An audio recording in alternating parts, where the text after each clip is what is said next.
మాజీ మంత్రి మేడ్చల్ ఎమ్మెల్యే మల్లారెడ్డి కాంగ్రెస్లో చేరనున్నట్లుగా వార్తలు వస్తున్నాయి.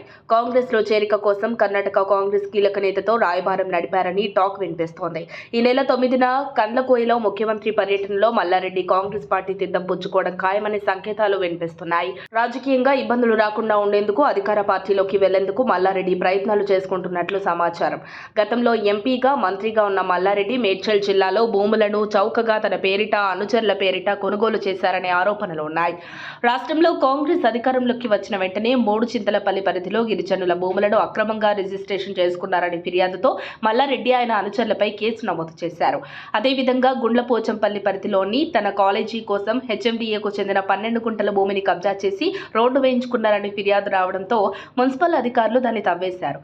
ఇలానే ఉంటే కుటుంబ సభ్యులు ఇబ్బందులు పడటం ఖాయమని భావించిన మల్లారెడ్డి ఆస్తులు కాపాడుకోవాలంటే పార్టీ మారక తప్పదని సన్నిహితుల వద్ద వెల్లడించినట్లు సమాచారం. మొదట కాంగ్రెస్ పార్టీ కంటే బీజేపీ మేలని భావించి ఆ పార్టీలో చేరేందుకు ప్రయత్నాలు చేసినట్టు వార్తలు వచ్చాయి.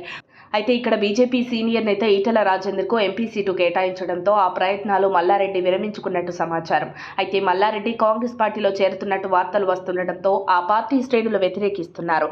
తన స్వలాభం కోసం కాంగ్రెస్ పార్టీలోకి వస్తే తాము సహించేది లేదని కార్యకర్తలు కుండబద్దలు కొడుతున్నారు.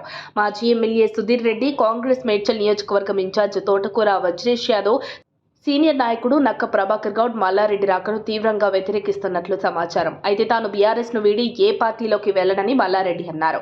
పార్టీ మార్పుపై వస్తున్న వార్తలను స్పందిస్తూ తాను ఏ పార్టీలోకి వెళ్లనని, తనకు పార్టీ మారే ఉద్దేశం లేదని చెప్పారు. అయితే ఆయన పార్టీ వీడతారని పెద్ద ఎత్తున ప్రచారం సాగుతోంది. మరి ఏం జరుగుతుంది అనేది చూడాలి. మరిన్ని అప్డేట్స్ కోసం మా కాయ్ టీవీని సబ్స్క్రైబ్ చేసుకోండి.